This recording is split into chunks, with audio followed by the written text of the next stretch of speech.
క్రీస్తునందు ప్రియమైనటువంటి దేవుని వల్ల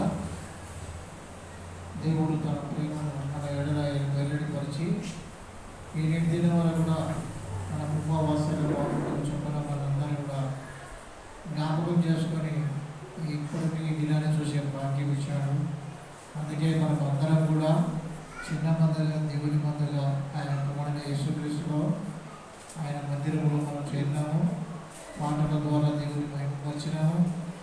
వాక్యం చేత మన హృదయాన్ని కూడా ముందుగా దేవుని మాట అపోస్తలుడైనటువంటి పేతురు మొదటి పేతురు 5వ అధ్యాయంలో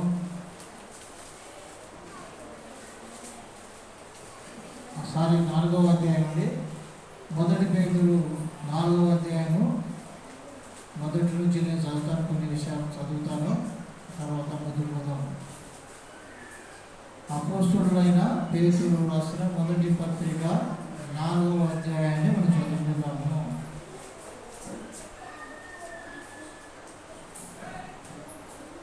క్రీస్తు శరీరమందు శ్రమపడిన కనుక మీరును అట్టి మనసును ఆయుధముగా ధరించుకోండి.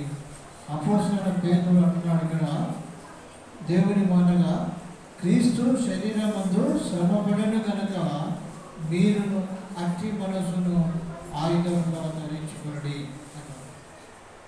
క్రీస్తు శరీరమందు శ్రమపడెను కనుక. హెబ్రీ పత్రిక 2వ అధ్యాయంలో 18లో ఆయన ఏం చెప్తున్నాడు చూడండి, తాను శ్రమ పొందుచున్న వారికి సహాయం చేయగలవాడై ఉన్నాడు అని చెప్తుంది. అయితే మన అందరి కొరకు క్రీస్తు శ్రమ పడినాడు కనుక మనం కూడా అట్టి మనసు కలిగిన ఆయుధముగా ధరించుకోండి అని చెప్పాడు. క్రీస్తు శ్రమ పడేను కనుక మీరును అటు, అంటే దేవుడే మన కొరకు శ్రమ పడినప్పుడు మనం కూడా శ్రమపడుట ఇదేం ఆశ్చర్యం కాదు. దేవుడు మన కొరకు శ్రమపడి మన పాపముల నిమిత్తమై మరణించి సమాధి చేయబడ్డాడు. మనకు ఈ లోక సంబంధమైన శ్రమలు, ఇబ్బందులు, తొందరపాటు, కలవరపాటు వచ్చినప్పుడు ఇది మాకు మహాశ్రమ వచ్చిందని చెప్పి, మీరు మహాశోధనలు వచ్చినాయని, అగ్ని వంటి మహాశ్రమలు మాకు ఏవో సంభవించినాయని మీరు ఆశ్చర్యపడొద్దండి. యేసు ప్రభు మన అందరి నిమిత్తమే శ్రమ పడడానికి ఏ విధంగా అయితే మనసు కలిగినాడో తండ్రి చిత్త ప్రకారంగా మనం కూడా అట్టి మనసును ఆయుధముగా ధరించుకుని శరీర విషయంలో శ్రమ పడిన వాడు శరీరమందు జీవించిన మిగిలిన కాలము ఇక మీద మనజాశాలను అనుసరించి నడుచుకునక. శరీర విషయంలో శ్రమపడిన వాడు, శరీర సంబంధమైన వాటి కొరకు శ్రమపడిన వారు శరీరమందు జీవించుక మిగిలిన కాలము ఇక మీదట మనుజాసులను అనుసరించి నడుచుకునక. లోక సంబంధంగా మనం నడుచుకునక దేవుని కలిగి నడుచుకునే వారిగా ఉండాలని కూడా దేవుని మాట సెలవిస్తుంది. అందుకనే దేవుని ఇష్టానుసారముగానే నడుచుకున్నట్టు పాపముతో జోలిగా నిలిపియుండును లేక ఉండును. మనము భోగిని చేసలు, దురాశలు, మద్యపానము, అల్లరితో కూడిన ఆటపాటలు, త్రాగుబోతుల విందులు, చేయదగని విగ్రహ పూజలు మొదలైన వాటి నడుచుకుంటూ అన్యజనుల ఇష్టం నెరవేర్చుటకు గతించిన కాలమే చాలు అని ఆయన నమ్ముకున్న బిడ్డల విషయంలో దేవుడు సెలవిస్తాడు. ఇంతకుముందు నమ్మకమును మీరు ఇటువంటి ఆలోచనలు, ఇటువంటి కార్యక్రమాలు జరిపేవారు, కానీ ఇప్పుడైతే అటువంటి కార్యక్రమాలకు మీరు దూరంగా ఉండండి. అది గతించిన కాలమే చాలు. ఎందుకంటే క్రీస్తు యేసును కలిగిన మనసు మీరును కూడా కలిగి జీవిస్తే, క్రీస్తు యేసు మన కొరకు మరి ఏ విధంగా శ్రమ పడినాడో అట్టి మనసును కూడా ఆయుధంగా మనం ధరించి ఆయన ముందు పోతే బాగుంటుంది. అందుకే అపరిమితమైన దుర్వ్యాపారం ముందు తమతో కూడా మీరు పరిగెత్తకపోయినందుకు వారు ఆశ్చర్యపడుచు మిమ్మల్ని దూషిస్తున్నారు. సజీవులకు మృతులకు తీర్పు తీర్చుటకు సిద్ధముగా ఉన్న వారికి వారు ఉత్తరవాదులైనారు. మృతుడు శరీర విషయంలో మానవ రీత్యా తీర్పు పొందినట్టును, ఆత్మ విషయంలో దేవుని బట్టి జీవించినట్టును వారికి కూడా సువార్త ప్రకటించబడిన, అంటే అన్యజనులు ఉన్న వారికి, అన్యజనులు కాని వారికి, నమ్మిన వారికి కూడా సువార్త ప్రకటింపబడుతుంది. అయితే అందరూ కూడా అంతటా కూడా దేవుని మనసు కలిగి జీవించేవారుగా, క్రీస్తు యేసులకు మనసు కలిగిన ఆయుధములు ధరించుకొని మనం ముందుకు సాగేవారు ఉంటే అన్నిటి అంతము సమీపమైనది కాగా మీరు స్వస్థత బుద్ధి గలవారై క్రైస్తవులకు క్రీస్తు వారికి శిష్యులకు దేవుని మాట ఆత్మ ద్వారా పేతులతో మాట్లాడుతున్నాడు. ఏమంటుంటే అయితే అన్నిటి అంతము సమీపమైనది కాగా మీరు స్వస్థత బుద్ధి గలవారై ప్రార్థన చేయటకు మెలకువగా ఉండి అంటున్నాడు. ప్రార్థన చేసేవారుగా ఉండండి దివారాత్రములు. ఆ ప్రార్థన చేయడానికి మీరు మెలకువగా ఉండండి. ఎందుకంటే ప్రేమ అనేక పాపములను కప్పును కనుక అన్నిటికంటే ముఖ్యముగా ఒకరి ఎడల ఒకడు నిక్కటమైన ప్రేమ గలవాడై ఉండండి అని మనకు దేవుని పేరిట దైవజనులు మరి పేతురు గారు ఈ విధంగా సెలవిస్తున్నాడు. ఏమేమన్నాడట? స్వస్థత బుద్ధి గలవారమే ప్రార్థన చేయటం వెనుక ఉండాలా. ప్రేమ అనేక పాపములు కప్పును కనుక అన్నిటికంటే ముఖ్యంగా ఒకరి ఎడల ఒకడు నిక్కటమైన ప్రేమ గలవారమై ఉండాలి. సరుకు కొరకునే ఒకరికొకడు ఆతిథ్యము చేయుడి. దేవుని నానా విధమైన విషయమై మంచి గృహ నిర్వాహకుడై ఒకరికొకడు కృపావరం పొందిన కొలది ఒకరికొకడు ఉపచారం చేయుడి. ఒకడు బోధించినట్లుగా దేవత్వాలను బోధించినట్టు బోధింపవలను. ఒకడు ఉపచారం చేసినట్లుగా దేవుడు అనుగ్రహించిన సామర్థ్యం కొలది చేయవలను. ఇందువలన దేవుడు అన్నిటిలోనూ యేసుక్రీస్తు ద్వారా మహిమపరచబడును. యుగ యుగములు మహిమ ప్రభావములు కలుగును కాక. ఆమేన్. చూడండి, దేవుని మాట ఏమంటే ఇప్పుడు 5వ అధ్యాయంలోనే ఈ దేవుని మనసు కలిగి దేవుని పిల్లలుగా జీవించే వారికి అందరికీ కూడా మీరు ఈ స్థితిలో ఉండండి. ఉంటూ మీరు ఒకరినొకరు ఈ విధంగా హెచ్చరించుకోండి చెప్తున్నాడు. 5వ అధ్యాయం 12వ వచనంలో మిమ్మల్ని హెచ్చరించుచు ఇది దేవుని సత్యమైన కృప అనే సాక్ష్యం చెప్పుచు సంక్షేమంగా వ్రాసి మీకు నమ్మకమైన సహోదరుడు నేను ఇచ్చిన సిల్వాను చేత దీనిని పంపుచున్నాను అనే పత్రిక. ఈ సత్యకృపలో నిలకడగా ఉండి. ఇదేంటో నిలకడగా ఉండాలా? సత్యకృపలో మనము నిలకడగా ఉండవలను. బబులోనులో మీ వలె ఏర్పరచబడిన ఆమెయు నా కుమారుడైన మార్కును మీకు వందనములు చెప్పుచున్నాడు. చూడండి, దాసుడు ప్రేమ గల ముద్దుతో ఒకరికి ఒకడు వందనములు చేయండి. ఏ ముద్దులని? ప్రేమ గల ముద్దుతో ఒకరికి ఒకడు వందనములు చేయండి. ఏ ముద్దు అది?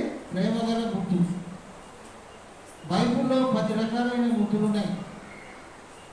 శరీర సంబంధంగా కాకుండా ఆత్మ సంబంధంగా మరి నిజంగా ఆ ముద్దు ఎటువంటిదంటే మనిషిని ఆనందపరిచేదిగా, ఆత్మీయ జీవితంలో నడిపించేదిగా, తప్పిదములను కప్పేదిగా ఉంటుంది.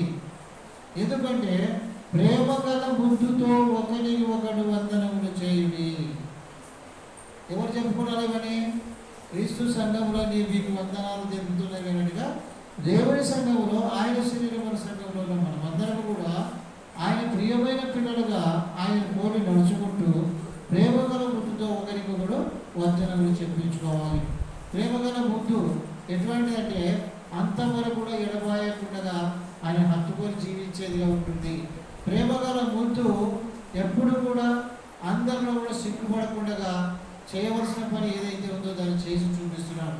దీనికి లూకా సువార్త 7వ అధ్యాయంలో 45వ వచనంలో దేవుడి మాటలే విధంగా సెలవిస్తుంది. ప్రేమ గల ముద్దు అనేది చూడమా. 45వ వచనము పరిసయ్యుతో అంటున్నాడు, నీవు నన్ను ముద్దు పెట్టుకొనలేదు కనుక, కానీ నీవు నన్ను ముద్దు పెట్టుకోలేదు కానీ నేను లోపలికి వచ్చినప్పటి నుండి నేను లోపలికి వచ్చినప్పటి నుండి ఈమె నా పాదములకు ముద్దు పెట్టింది.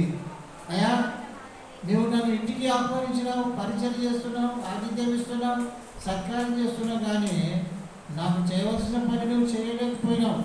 కానీ ఈమెయితే నేను నీ ఇంట్లో ఉండి పరిచయంలో ఉండగా ఈమె నా ఇంటికి వచ్చి నాతో కూడా నీవు చేయలేని పనిని చేసి చూపిస్తుంది.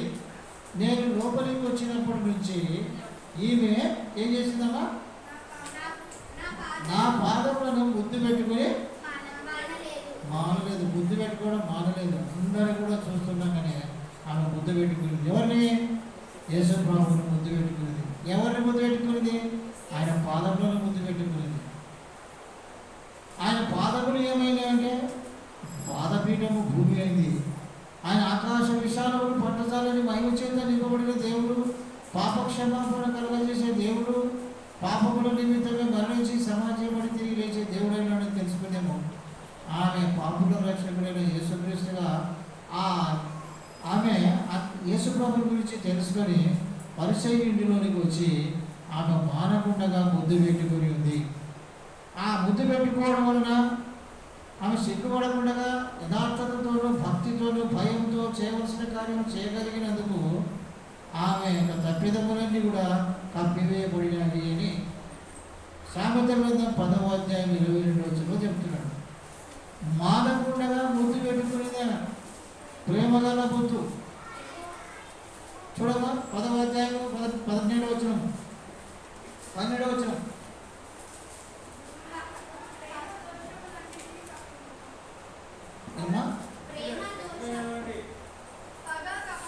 పగ కలహములు రేపును, ప్రేమ దోషములన్నిటినీ కప్పును. ఆమె ప్రేమతో భయముతో భక్తితో పరిసయ్యుల భోజనాన్ని కూర్చున్న యేసు ప్రభు దగ్గరికి వచ్చి ఆమె చేయవలసిన పనులను చేసి మానక ముద్దు పెట్టుకునేది. కానీ నువ్వైతే ఇవి చేయలేదు.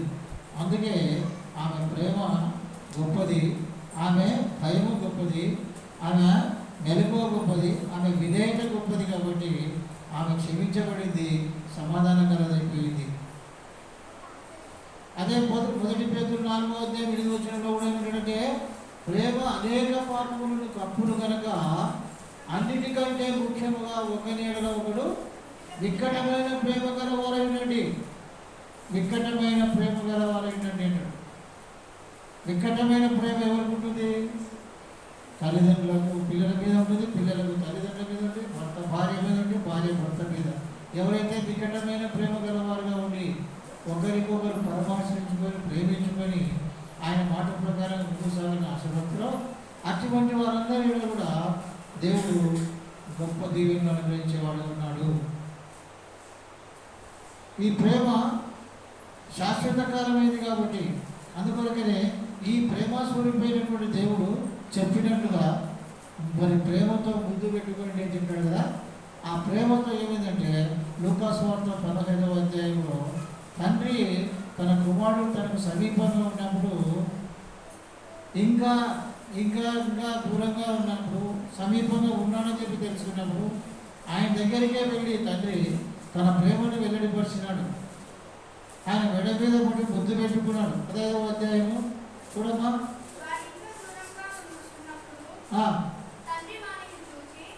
వాడింకా దూరముగా ఉన్నప్పుడు తండ్రి వాడిని చూచి కనికరపడి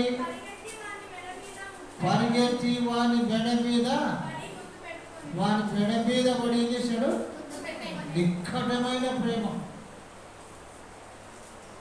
చాలా గొప్ప ప్రేమ. తండ్రి ప్రేమ చాలా గొప్పది, తల్లి ప్రేమ ఇంకా గొప్పది.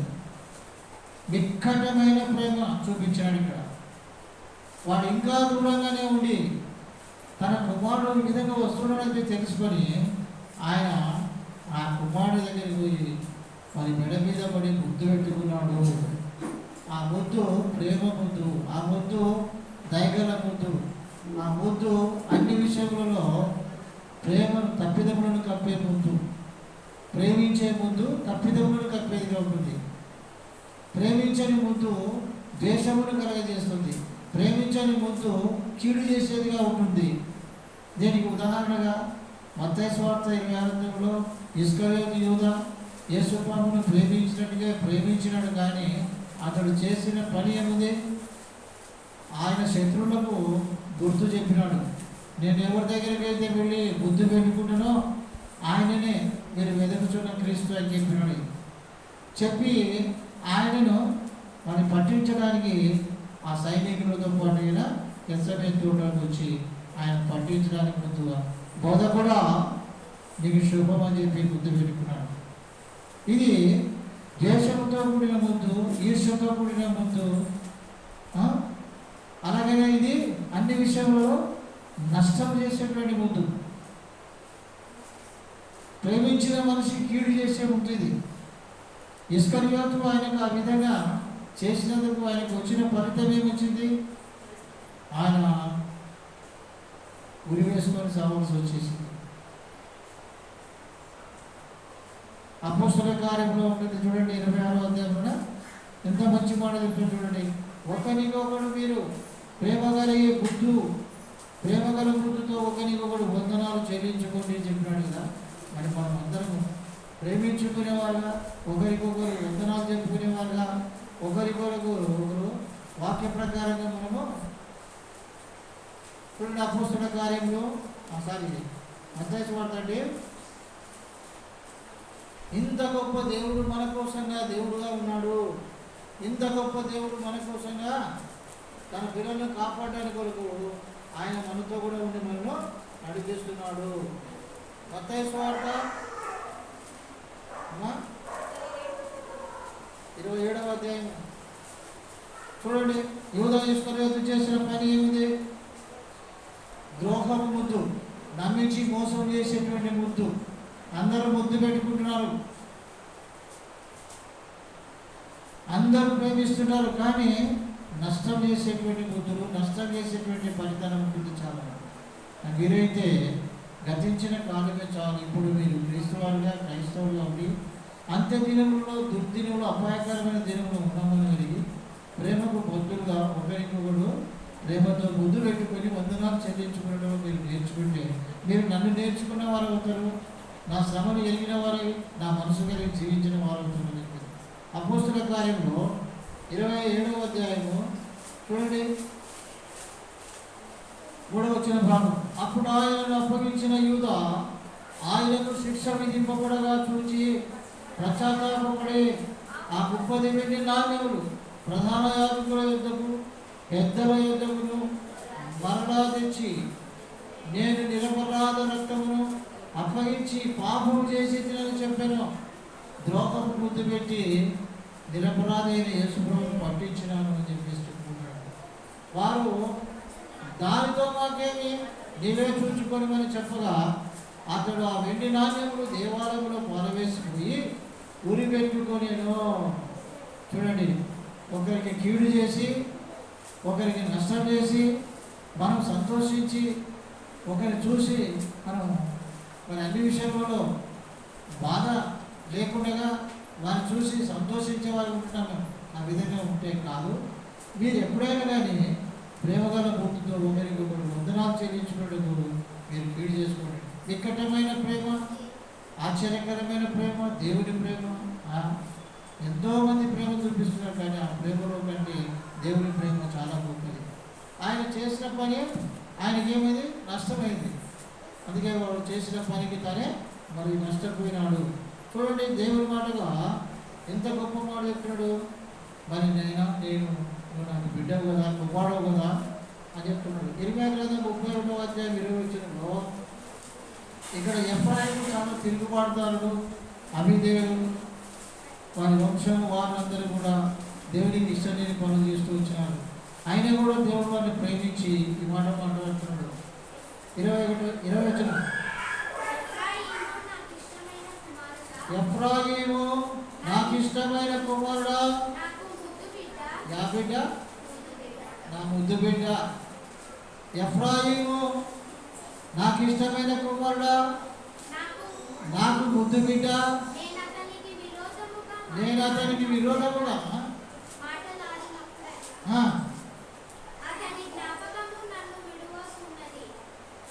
చాలు ముద్దు బిడ్డ అనిపించాడు. అంత దుర్మార్గమైన పనులు చేస్తూ దేవునికి అవిధేయులుగా తిరుగుబాటుగా ఉన్న వారిని ప్రేమించి ఏమన్నాడు?